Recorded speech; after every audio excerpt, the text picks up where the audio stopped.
your intellect tells you that's true. But there's something else saying, no, it won't work. It's always going to be this tough.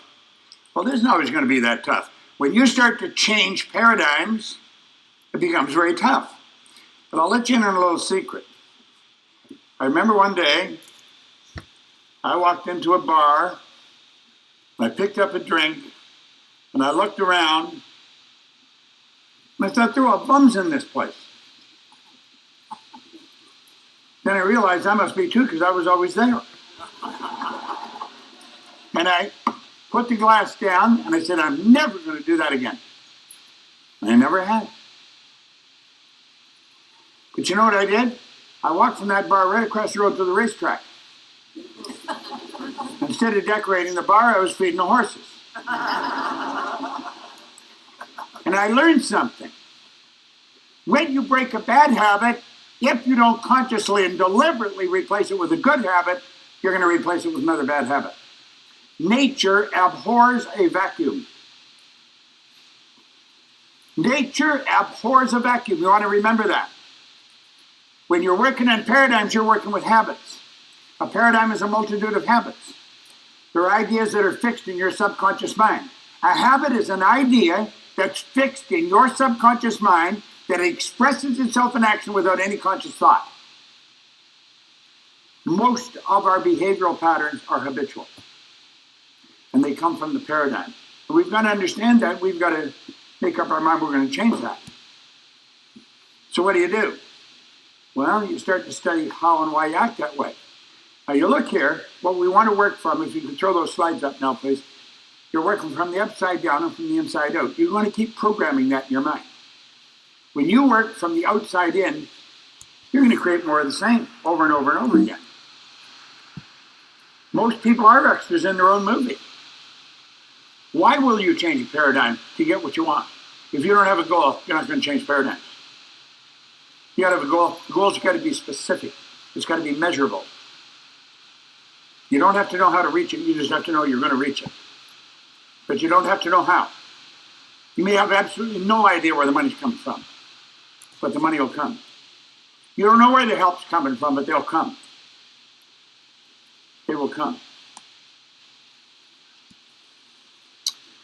Now look at what we're talking about, the mind and paradigms. So let's personalize it. Let's talk about your mind and your paradigm. I want you to think about your life and where you're at. You might think about your income. That's a good place to start. And you may want to justify why you have such a shallow income, why you earn so little, when all the money in the world is available to you. But you do have to earn it. There's no free lunch. Then you want to look at your relationships. How meaningful are they? You might want to look at your business. How's it doing? Are you in business? Are you really making things happen? See, as we start to look at these things and ask these questions, our paradigm is really playing hell with our mind. Because it's going to justify every bad result or every result that we get that we don't like. It will tell you why you got it, and because of that, this is why. It's not, what he's saying doesn't count. Now, there was a doctor in San Antonio, Texas, Truman Fleet. Way back in 1934, he was very involved in holistic healing. He stated the mind is an activity, it's not a thing. No one has ever seen the mind. In order to gain clarity and eliminate confusion, he said, I'm going to create an image that we can work with. See, nobody's seen the mind. Nobody's ever seen the mind. When you talk about the mind, most people think about the brain. The brain isn't the mind any more than your foot is, or your fingernail. Brain is an electronic switching station. As you activate brain cells, you cause yourself to move into a different vibration. Now, the brain on itself is a useless thing. It's reported we got Albert Einstein's brain in a jar somewhere in New Jersey, but it's not doing anybody any good because Albert's not with it. You see? You activate brain cells. With your mind, you activate brain cells. Now, he said, nobody's ever seen the mind. So he said, I'm going to draw a picture of the mind, and that's the picture he drew. Now, he broke the mind into two parts. He said, we'll call this the conscious mind, and this the subconscious mind. Now, I see my head as my mind. This is the vision I operate with. The top half I see as my conscious mind. The bottom half as I see as my subconscious. Now, that isn't the way it is. Mind is in every cell of your being. The body is the instrument of the mind. It's like a dumb terminal. It only does what the mind tells it to do. So if you really want to know what's going on in the mind, take a look at your body and see how it's behaving. What's it doing? How are you acting? So this is, without question, the best idea I have ever learned. And I'll never forget it when I learned it. A guy named Leland Valvanderwall, great big guy. He and I really became great friends. He's gone now and I miss him. I had been studying this for quite a few years. I had read everything under the sun. If you want to get a good book on the subconscious mind, get Dr. Joseph Murphy's book, Power of the Subconscious. It's a phenomenal book. But at any rate, I'd been studying all this stuff, and it was like I had the dining room table or a table laid out with all the pieces of a jigsaw puzzle on the table. But I couldn't figure out how the darn things fit. Now, you've all made a jigsaw puzzle, I think, at one time or another, and you'll get one you think this piece fits here. And you're going to try and force it, and it doesn't fit, but you want it to fit. But it doesn't fit. And you'll take all the light blue, and we'll put them up here. And then there's dark blue with a red stripe. We'll put that over here, because we know they belong together somehow or another.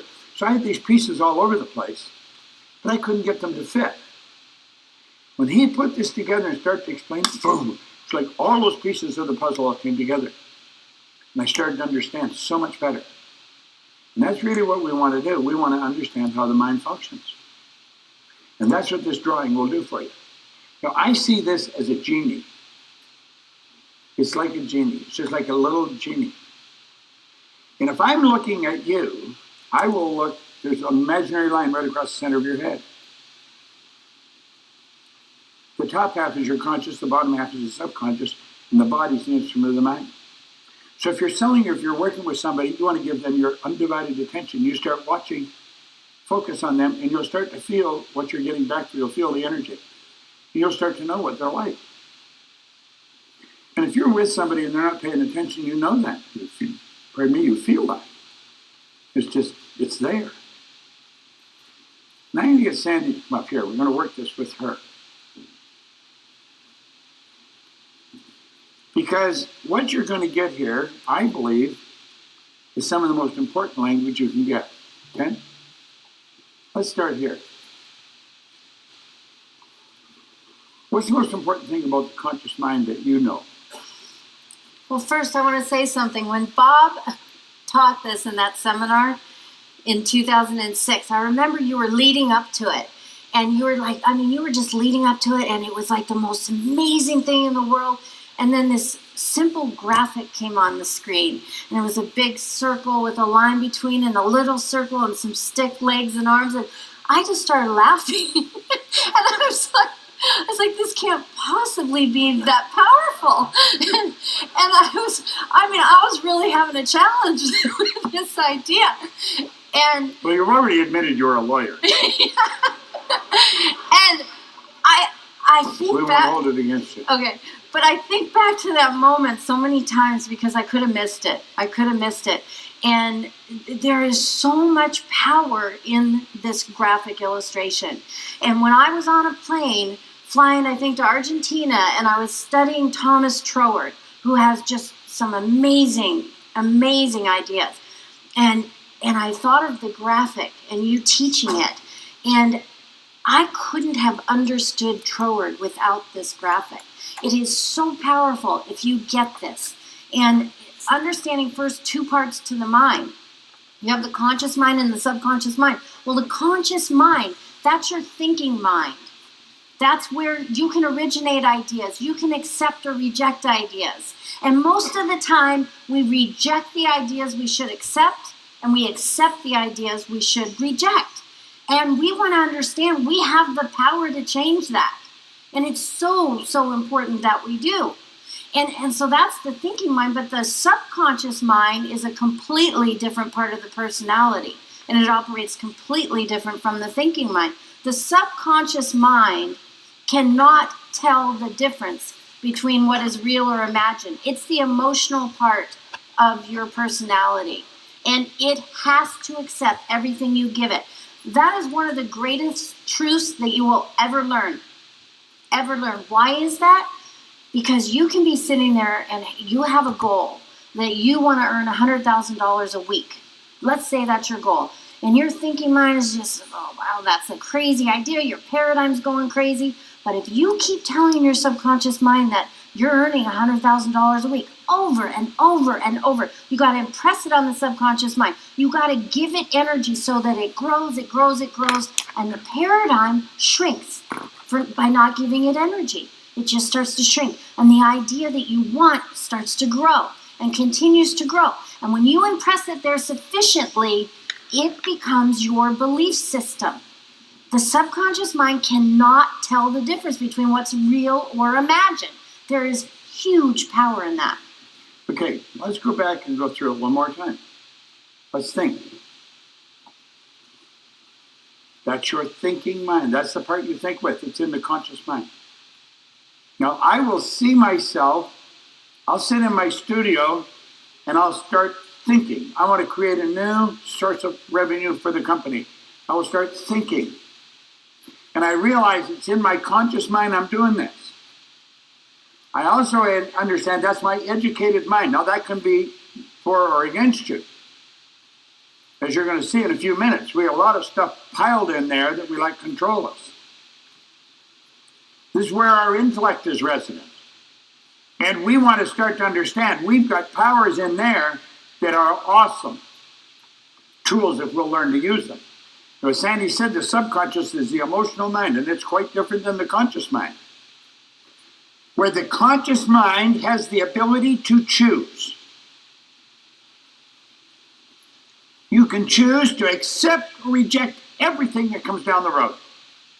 When you're listening to a news broadcast or you're seeing a newspaper and it's got all kinds of bad news coming at you, you don't have to accept that. I don't care how brilliant the people are.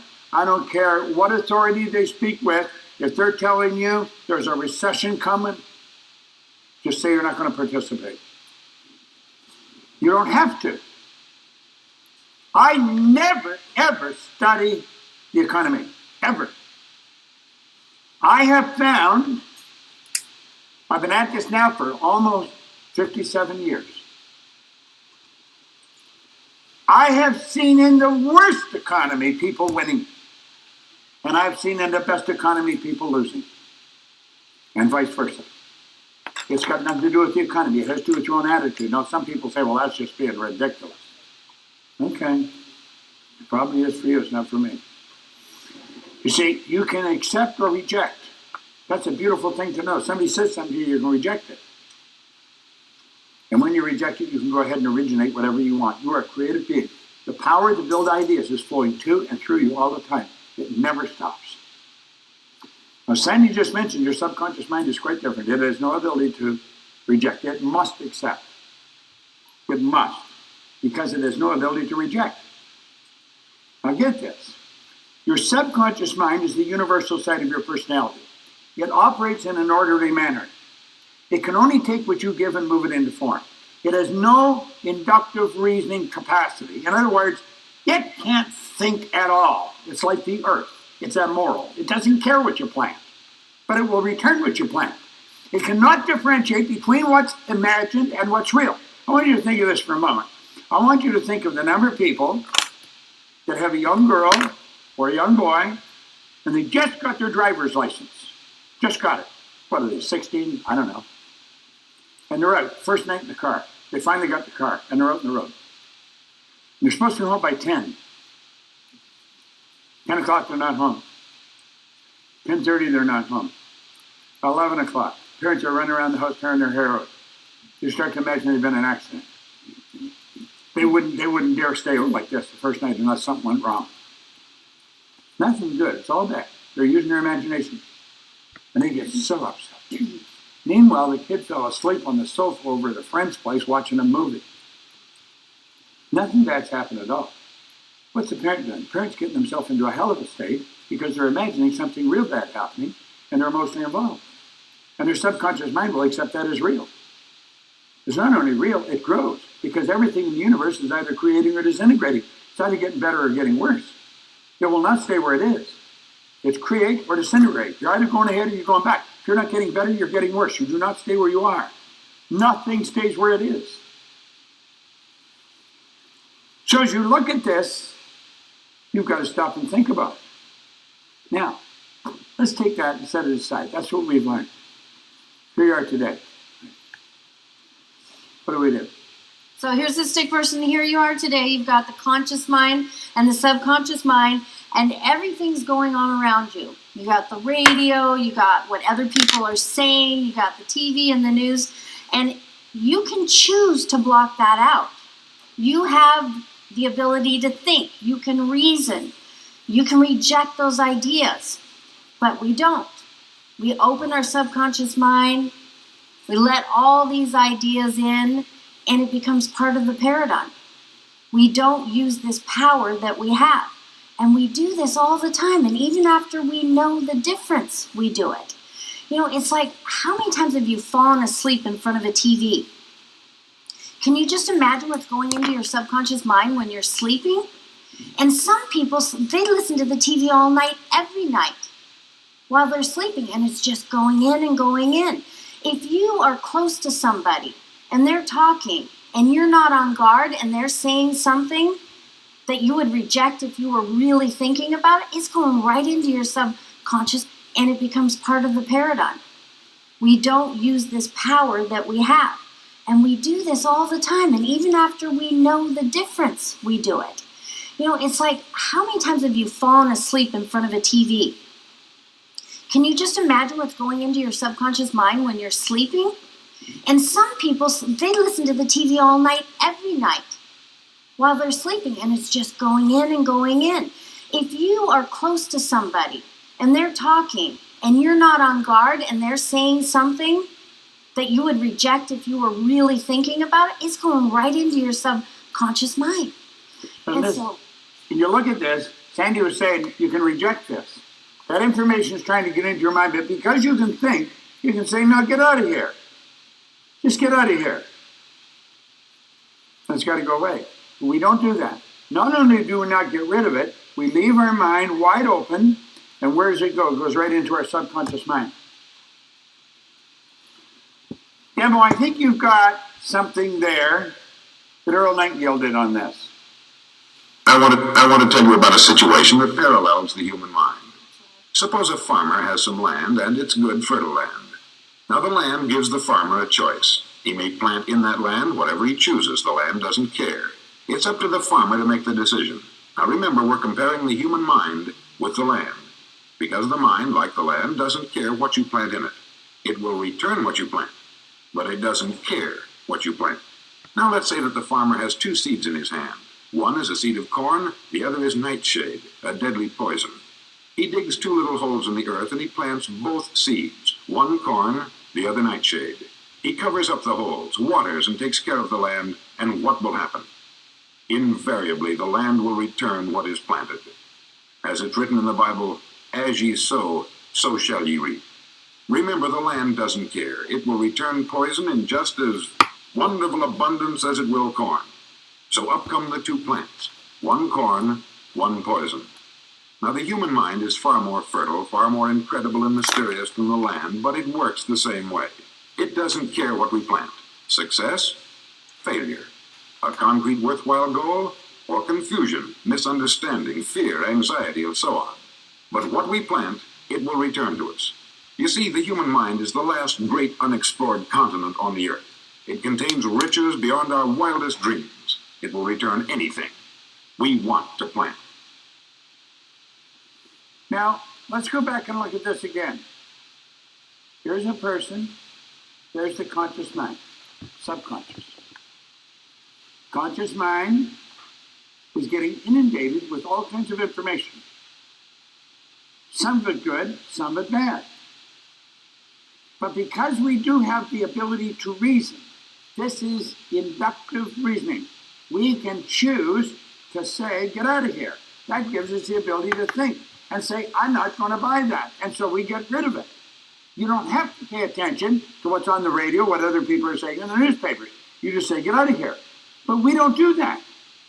Not only do we not say, get out of here, we leave our mind wide open and it dumps right into our subconscious mind. Why would we do that? We're programmed to do it. That's part of the paradigm. Well, it's like Earl said, you can plant nightshade, a deadly poison, or you can plant corn as sweet food. The mind, the earth doesn't care what you plant, but it will return what you plant. That's the same with the subconscious mind. See, there's no moral cop in there. The subconscious mind is like the earth. It's amoral. It does not care what you plant, but it's going to return, and it's going to dictate the vibration that you're in. Why wouldn't a person change the paradigm? Well, first of all, they don't even know there's anything wrong. Why? Well, let's close the window on that for a moment and look over here. This is how you arrived on the scene. This is when you were a baby. Now, there's places in here, in the back of the book, where we suggest you really go back and do some homework. We're not going to take the time in here to do it, but maybe you should do some tonight. Maybe you should just look back and say, what the hell was going on around me when I was a baby? What was going into my subconscious mind? Now, I was born during a depression. At the start of the depression. And then when I'm only 4 or 5 years old, the whole world went to war. There was hardly any men around. The men were all over in Europe or in the South Pacific fighting with each other. Women drove the streetcars. Women were cops. Women drove the garbage trucks. Women did everything. There was a few men around, but they were either too old to go to war or too sick. So the women did virtually everything. They run the war plants. They made all the ammunition. The war was over. Bang! Women can't do that. That's a man's job. So you wonder, what the hell's going on? You don't think about it, but you just observe it. You think, really? Things were rationed. We had little blue tokens with holes in them to buy some meat or maybe get sugar. I'm not talking about living in Ethiopia. I was in Toronto. It was right here in Los Angeles. Things were rationed. You just couldn't buy stuff. This was where I was, and there wasn't any money around. Oh, in some families, we called kids rich kids if they had a phone in their house. If they had a car, they were very wealthy. Nobody had cars. Now that's where I grew up. Everybody, you can't afford anything. Would that affect your thinking? Damn right it would. You got to stop and ask yourself, what was my environment like when I was a little kid? Where was I raised? What did those people think? Because whatever they were thinking was going right into your subconscious mind. I saw a little baby being carried out here early this morning. Maybe the baby's still in the room. That little baby's mind is wide open. You can put anything in it you want. And that's the way we treat it. Like Maria Montessori, she said, we treat kids like they're an empty cup. We take them to school and say, here, fill up the cup. She's what the teachers don't understand is the cup's already full. You just have to take it out. But over and over, that stuff's dumped into our mind. There's people wandering around today and they have low self-esteem. They have poor self-image. Why? Well, it was built way back here. It was built before the child even had the ability to think. This is where they learn the language they learn. If you take a baby out of an English-speaking house in New York and put him in Shanghai, that baby's going to grow up fluent in Chinese, no knowledge of the English language. Culture is nothing but group paradigm. That's all it is. When you get past the culture, we're all the same. We may look different, sound different, wear different clothes, speak differently. We're all the same. We're all an expression of one infinite power. But that's the way the mind works. And so people are wandering around today with a low self-esteem that was built when they were infants. A child that's raised with a lot of praise grows up very confident. A child that's raised with a lot of criticism grows up very insecure. Why is that now so insecure? Well, you have to take a look. How were they raised? This goes back to childhood. Now, prior to the baby arriving, there's the genetic conditioning. That's why you look so much like your elders. It's not an accident. That's the way it is.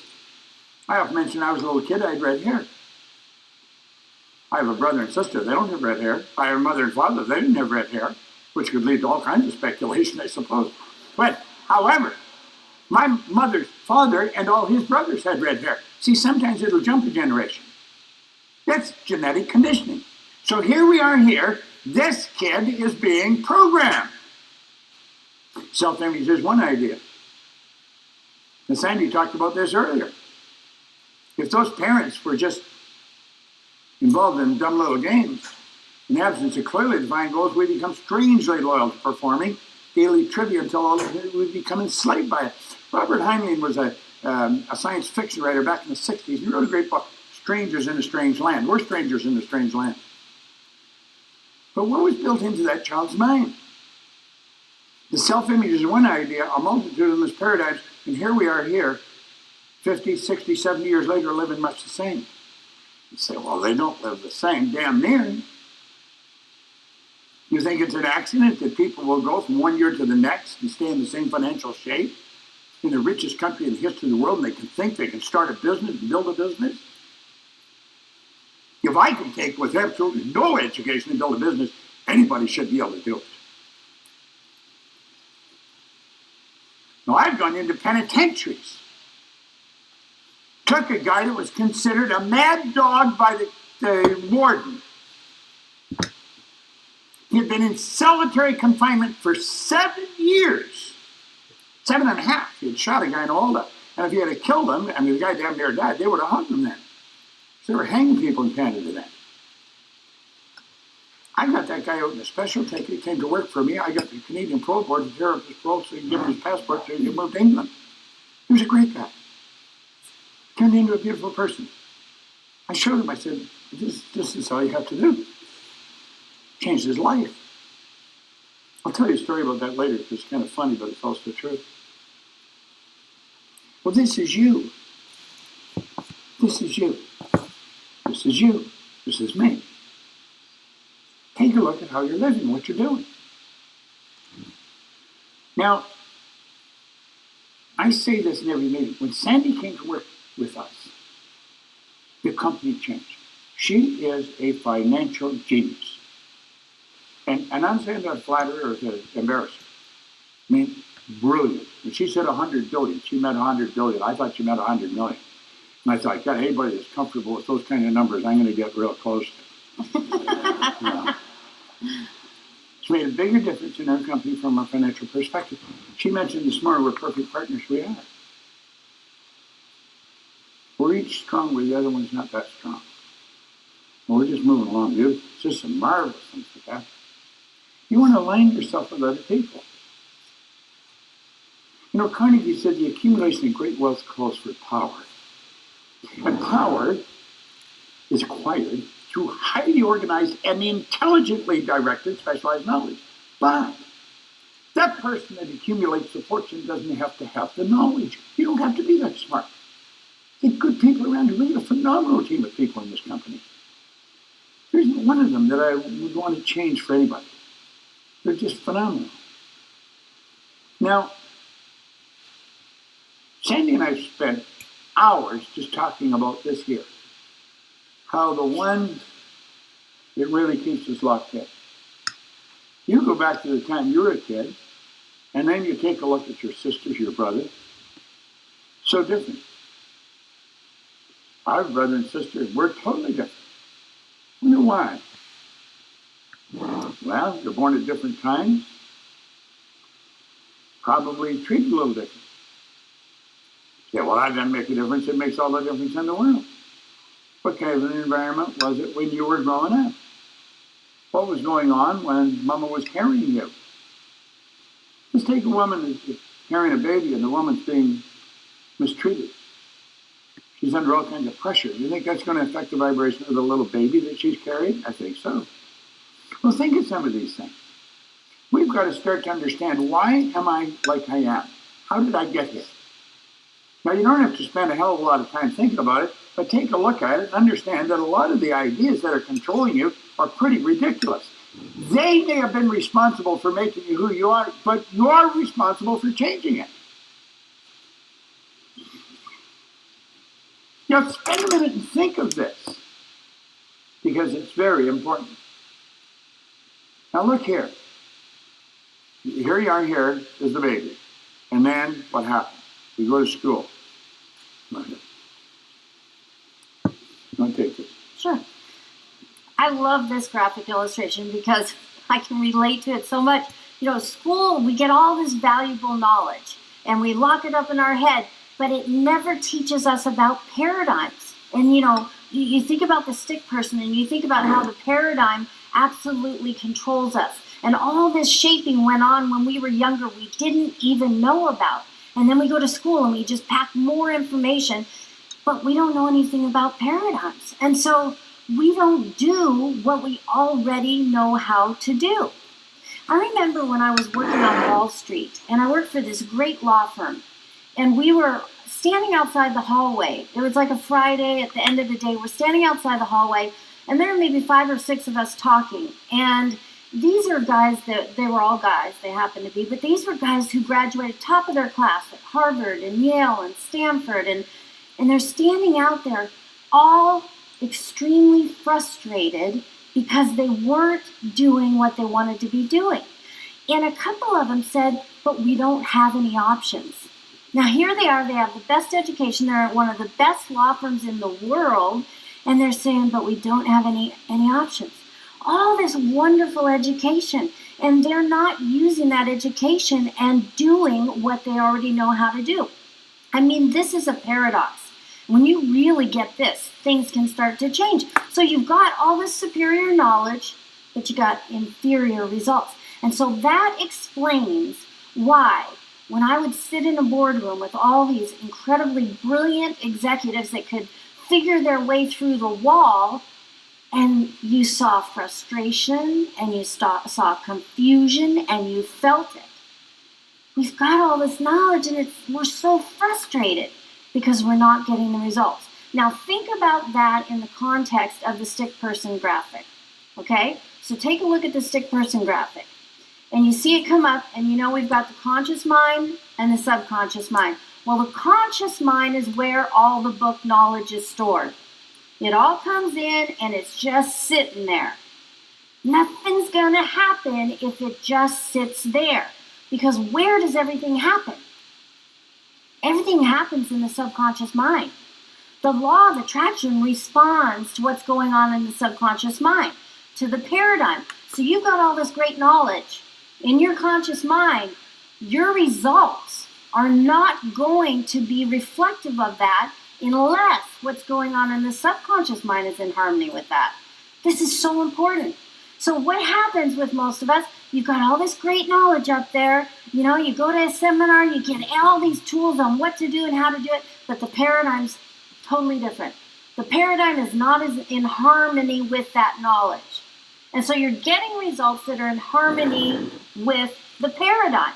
And that's the confusion, that's the frustration. I don't get it, you know? So what do we have to do? Well, let's take a look for a moment. This is where you find yourself when you come in here. You have all kinds of knowledge in your mind, in your conscious mind. Not just what you learned in school, but what we learn as we go through life. Because we follow the model that we got in school. The model there says, if you've read the book, then you could answer the questions that they give you on the book. Then you pass the exam. You've got it. Well, that doesn't mean you got it at all. So we've got people who are getting results, and it's not in harmony with what they know at all. You'll find people absolutely brilliant, but the results wouldn't indicate they are. Why are they keep getting such shallow, meaningless results? Paradigm's in control.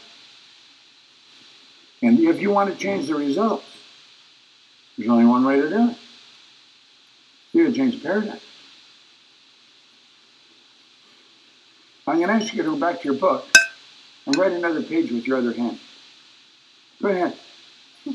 I know it's awkward, and I know you don't want to do it, but do it anyway.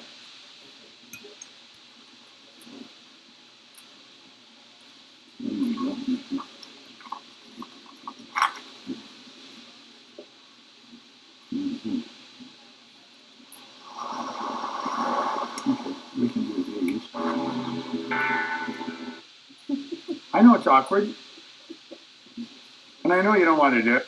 Paradigm's in control. And if you want to change the results, there's only one way to do it. You can change the paradigm. I'm going to ask you to go back to your book and write another page with your other hand. Go ahead. I know it's awkward, and I know you don't want to do it, but do it anyway.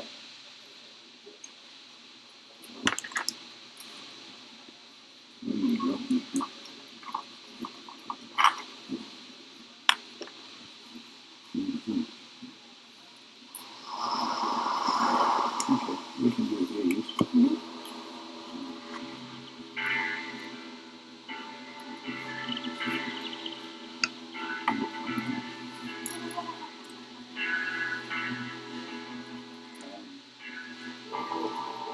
We can bounce these back and forth. Here you go.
Sandy.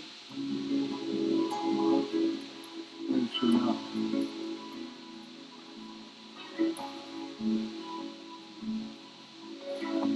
Sandy out there. Oh, there you go. Let's get this going. Hold on. Okay, there's a woman here once.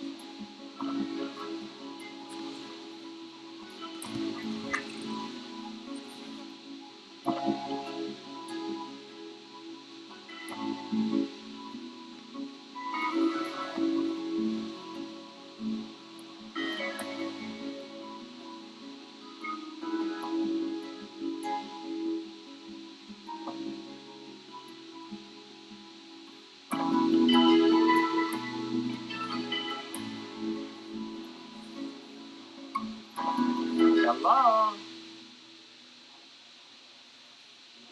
All right. Now, let's think. The paradigm expresses itself in results, has nothing to do hardly with what's in your mind. You've got all this knowledge, but you're not doing it.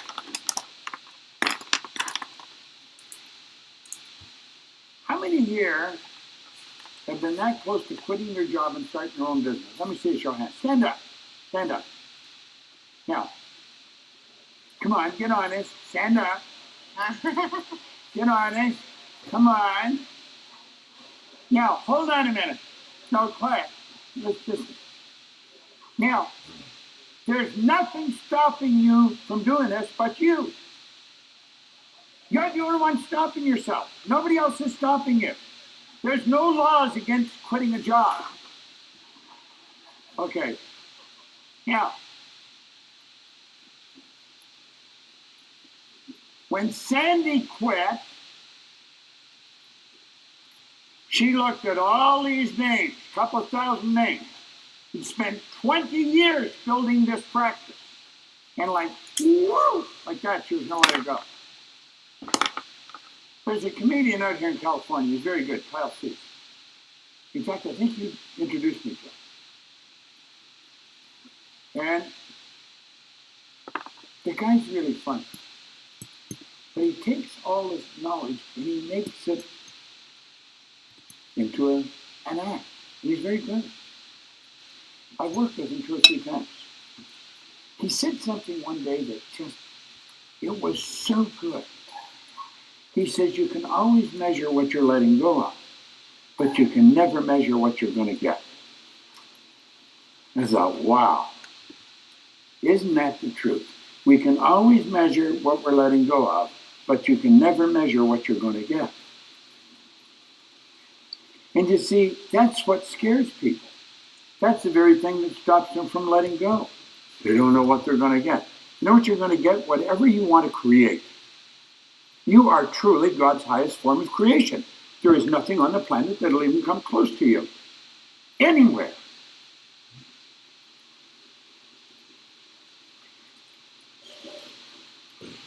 If you're at home and you're listening and you're looking at this, realize there's no end to what you're capable of doing. Absolutely no end to it. You know, we have programs that are absolutely incredible. We got one called the Matrix. It's 6 days. We don't have anywhere near as number of people as we have here. We may have 100, 150 people. But our whole team's there, and we work all day for 6 days. We get into masterminding. We get into networking. How do you think you'd be if everyone here used their connections to help you get to where you want to go? Have you any idea what that would be like? Have you any idea the connections there are in this room? If I took all my Rolodex, you took all your Rolodex, and now we got it on the computer, so we'll call the Rolodex. But if you had all the connections that everybody here had, and they were prepared to use their connection to help you get what you want, it'd be pretty awesome, wouldn't it? That's what the Matrix is all about. And we have people come from all over the world. It's 6 days. It's the most phenomenal trip you've ever done. It changes lives. We had one guy who was in construction from Calgary. He's been at 6 times, and I said, why do you keep coming back? He says, my business just keeps growing. You see, you are in one of the most creative environments you can get in here. We're not dealing with hype or fill or stuff like that. This isn't hype. This is real, meaningful, deep education. I want you to think. We talked about what's on a card here. It's here somewhere. I don't know where I put it. Here it is.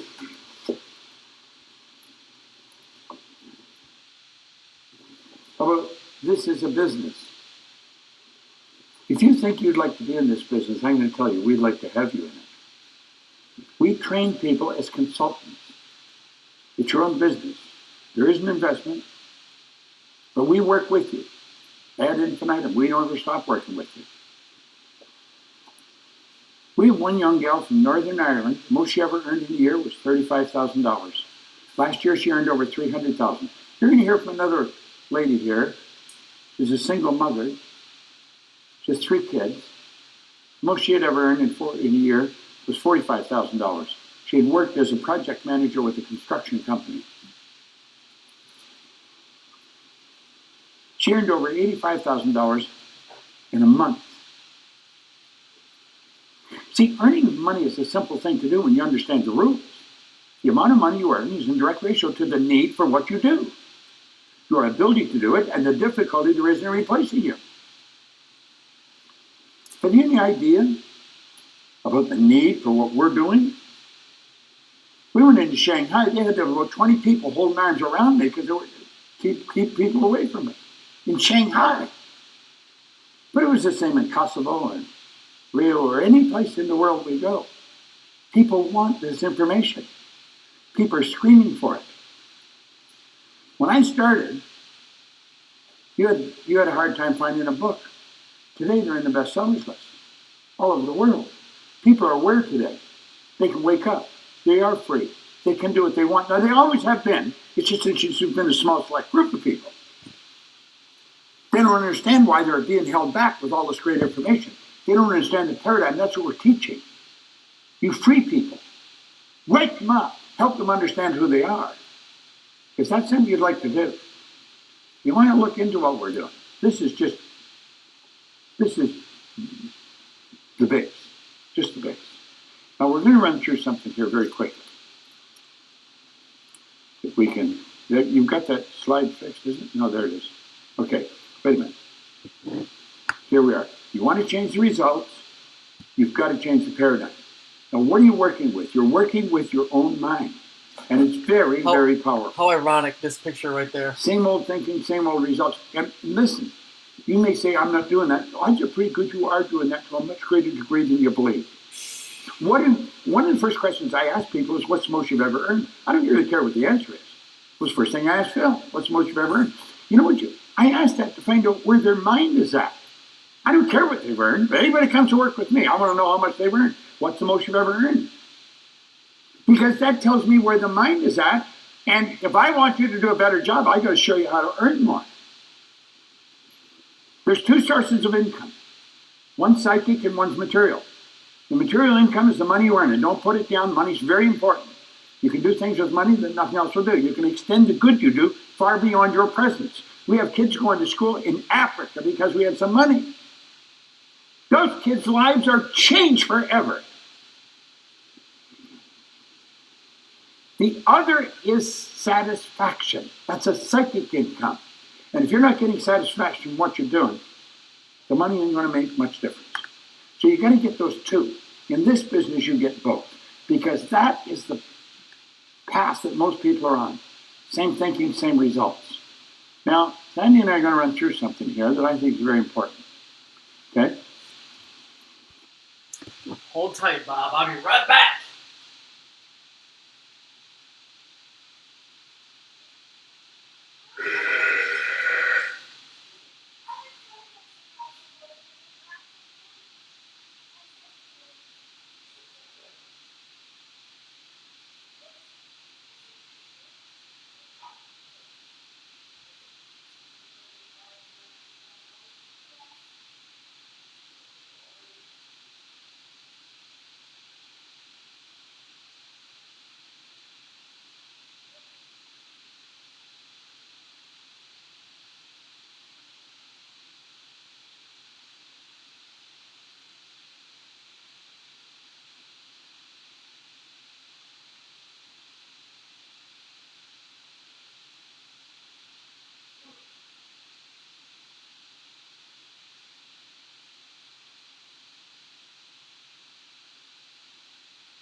We're over on, what page is that on? The next one, I think, isn't it? Yeah.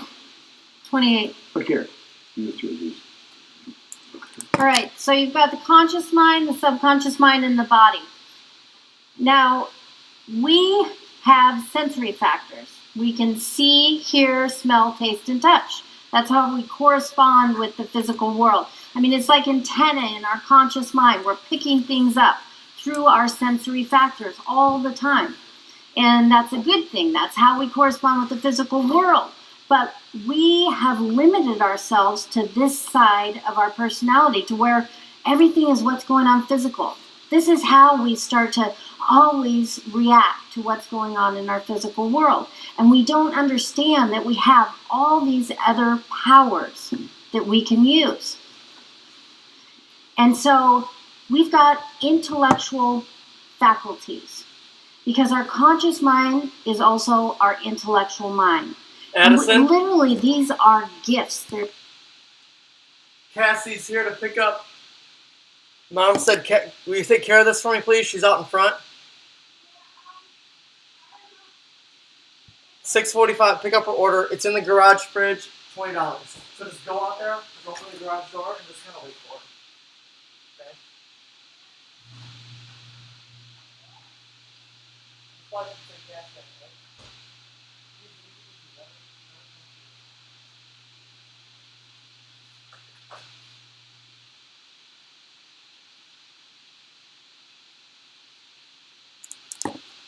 They're sacred gifts.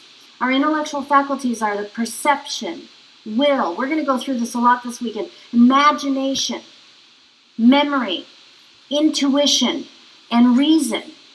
And we don't learn how to use these powers that we have. Like perception. You can use perception to shift everything. If you've got something that's troubling you, write it out on a piece of paper. Literally sit down at like a dining room table or round table and write this problem out and stick it in the middle of the table. And then sit in the chair and picture yourself as someone, maybe Bob Proctor. What would Bob Proctor think of this? You know? And put yourself in that situation and his energy and start to see this issue differently. And then switch to the next chair. And put yourself, like I would put myself in my dad's situation. What would my dad think about that? Because he was a genius. And you'd start to see a different way of looking at this issue. Wayne Dyer, I think, would say, if you change the way you look at a thing, the thing literally changes. And so you could find yourself in a conflict with somebody. You could find yourself trying to put a company together and you're just up against the wall and it feels like it's all just crumbling. And literally, if you just look at the flip side and see it as an opportunity and figure that out and put your energy there, everything shifts. This is a power that we have. What about the will? The will gives you the ability to take an idea, hold it on the screen of your mind to the exclusion of everything else. So you've got this beautiful idea, there's craziness going on around you. It's like, think about being on a freeway and zoom, traffic going here, traffic going there and coming back. Well, you don't allow that in your mind. Use your will to hold the idea you want on the screen of your mind. That's a huge power. Concentration. What about, concentration. If you concentrate, the more you concentrate and focus on something, the more power you give it. And so I think back 12 years ago when I was just learning this and I would think of an idea. The first big idea I had, it took about 2.5 years to move into form in the physical world. I was at the point where I thought, there's no physical evidence. I don't know if this is going to happen. I can get an idea now, laser focus, and it'll be in form within days, And so focus and concentration is so critical. And imagination. Who's your host? Napoleon Hill, he says imagination is the most marvelous, miraculous, inconceivably powerful force the world has ever known. And he's so right. The imagination can take you from where you are to where you want to go instantly. So I want you to think about it this way. This is your current world. These are your results. And you want something that's just a huge stretch. You want to take your annual income and turn it into your weekly income. And that's just huge. It's such a big jump. But in your imagination, you can go there instantly. You don't have to figure out how to go there. If I want to be in your chair, I can instantly be there. I don't have to figure out how to go there. And once I'm there in my imagination, I start living in that place, then I can look and I can say, oh, that's how I got there, and take the steps. Sandy, don't go moving into the house, how to use your imagination. Yeah, Bob said to tell you the story about my house. I have a beautiful home on Whidbey Island in Washington State. And it's a beautiful home on the water. And I absolutely love it. And this was back in probably about 2010, I started looking for homes. I was living down in Malibu, California. And I started looking for homes, and I would just go look at anything. You know how you go shopping and you're looking at like some blouses or something or some shirts, and you look at the price tag first to see if you like it? I used to do that. I look at the price tag and then I say, do I like it? Well, I would do that with real estate too. They'd have those real estate books and they break them down by price range. And I would only look in the price range that I thought was reasonable to spend on a house. Well, Bob told me that was absolutely ridiculous. And so I started just looking through the book without looking at the price.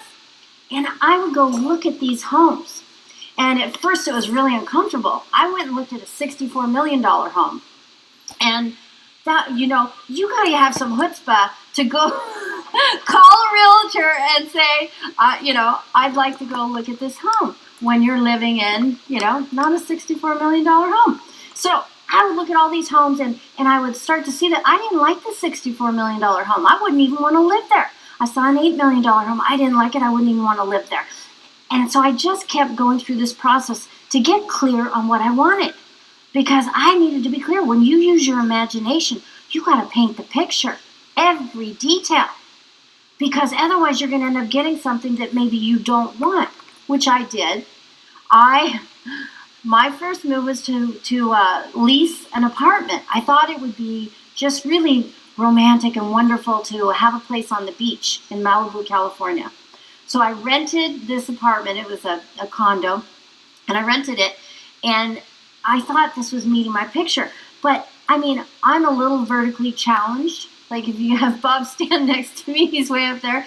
The ceilings were low for me, and the furniture was small for me. And, and the waves, I thought it'd be so cool to be on the ocean. Well, I was on the ocean. There were stilts on the building, and the water was just pounding up and coming under the building, and it would pound up against the building. The dirt that accumulated on the windows, the windows have to be watched twice a day. I tried to do conference calls and couldn't even hear. People were like, what's that? You know. Okay, so where did I go wrong? What? Well, settled is one thing, but I didn't have a clear picture. I was just thinking about how wonderful it would be to live on the ocean, and I wasn't imagining being on the ocean. I was imagining having a beach I could watch to and walk down. So I kept going through this process, and I was going to visit Cynthia Kersey.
And Cynthia and Blaine have a place on Whidbey Island. You know, their Unstoppable Foundation. And so I just Googled luxury waterfront homes, Whidbey Island. And I came up, there was a whole list of listings, but the third listing caught my eye. And I clicked on that, and then the third listing there caught my eye. And I watched the virtual tour. And I'm like, oh my God, this house was made for me. I mean, this is exactly what I would have built. Exactly. And it was 10 minutes from Cynthia and Blaine, their place on Whidbey Island. So I called the realtor. I didn't look at the price. I called the realtor and I set up an appointment to go see it when I was going up to see Cynthia. And I went to see it, and I mean, I just fell in love with it. I absolutely fell in love with it. And I was talking to Bob later. He says, "Did you like the house?" I said, "Oh God, I loved it. It was just amazing." And he said, "Well, are you going to get it?" And, by then I had seen the price, and I said, "No, I'm not going to get it." And he's like, "Well, why aren't you going to get it?" I said, "I'm just not going to spend that kind of money on a house." "What? What are you talking about?" And I said, "Well, I mean, it doesn't seem prudent, And he's just like, you could just Prudent. hear, yeah, prudent. That's a good What word, is isn't it? prudent, Prudent. And then he goes, "Do you believe what we teach?" And I said, "Yes." And he said, "Okay." I mean, the story, you guys are not going to believe what I did. So this isn't the worst part. It's not worse. But anyway, so I go, he says, "Set up an appointment, go see the house again, and make sure you have alone time in the house." So, and he said, "I want you to live in every room." What am I doing? Just engaging the imagination. And this is my house. I'm living in this house. So I set an appointment for later in the day. And I went and I looked at the house. And there were 2 realtors. And realtors, how many realtors in the room? Okay. Well, one thing they did was they had a glossy picture book of the house. It was like this size and about that thick. And just beautiful color glossy pictures. That was incredible. But the other thing they did was not so incredible. They would shadow me all over the house. And they'd be talking to me and talking to me. And finally I said to them, I said, "Excuse me, but could you leave me alone?" And they're like, "Why do you want us to leave you alone?" "I need to be one with the house." they're like, "Okay, lady, we will leave you alone." And so I went into every room. The bedroom had these beautiful, really comfortable chairs with an ottoman looking out at the ocean, Mutiny Bay. And with the mountains, you could see the snow-capped mountains behind it. And I sat in a chair and I picked up one of my books I had with me and I put my feet on the ottoman and I started reading. Like this is just my house.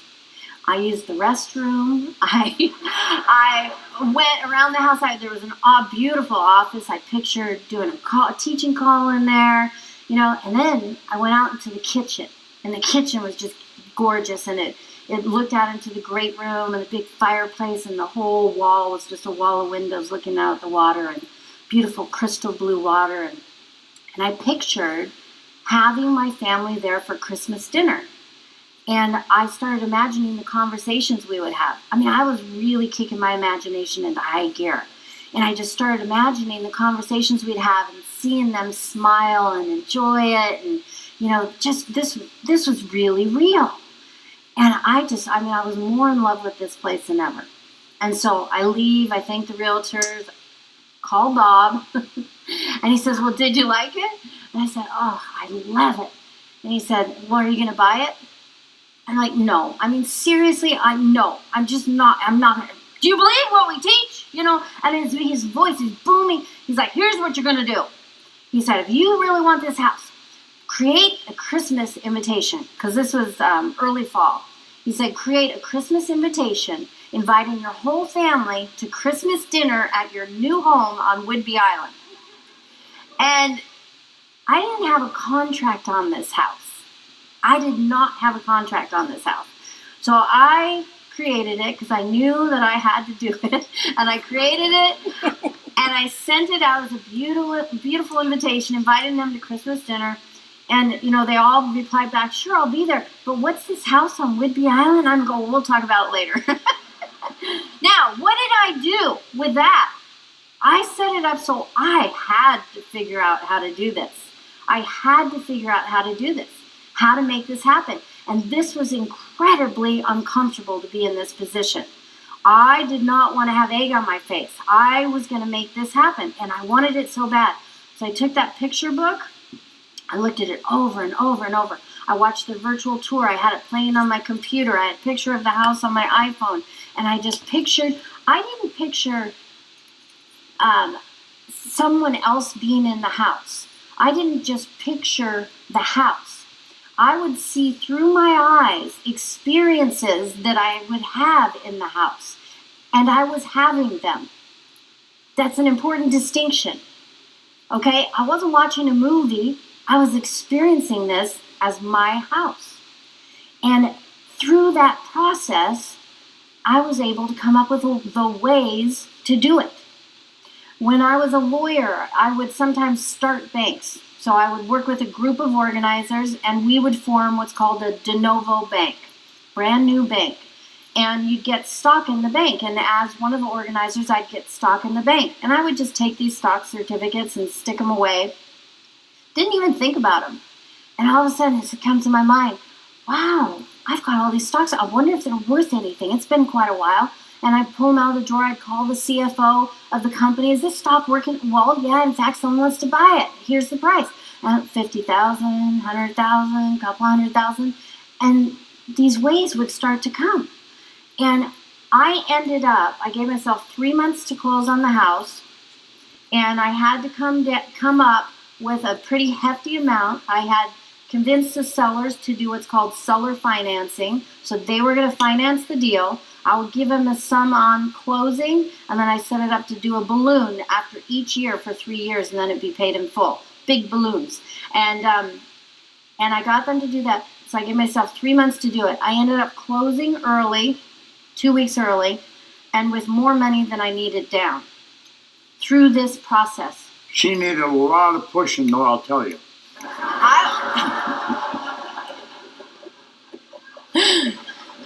I was getting tired.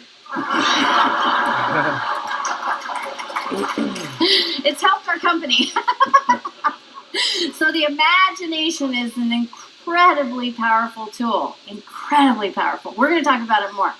What about memory, Bob? We'll come back. Okay. We're calling on Gina. There she is. Okay. She came from behind last time. I knew where to look for it. I had a little sleep back there. Oh, Good job. Give him a big hand.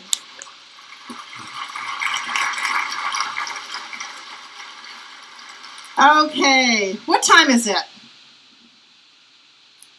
3:45? We're going to come back in 20 minutes. If we can ask you to close your books, close your stuff on your tables, please, put them on your chairs, and then quickly leave the room so that we can turn it around and get it all nice for you, okay? Thank you.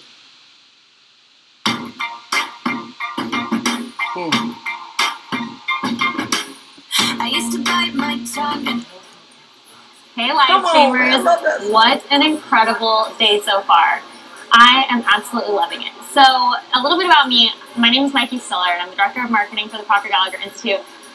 For Paradigm Shift, I've been to, this is my third Paradigm Shift in person, and I also watched 2 on the live stream, just like you're doing right now.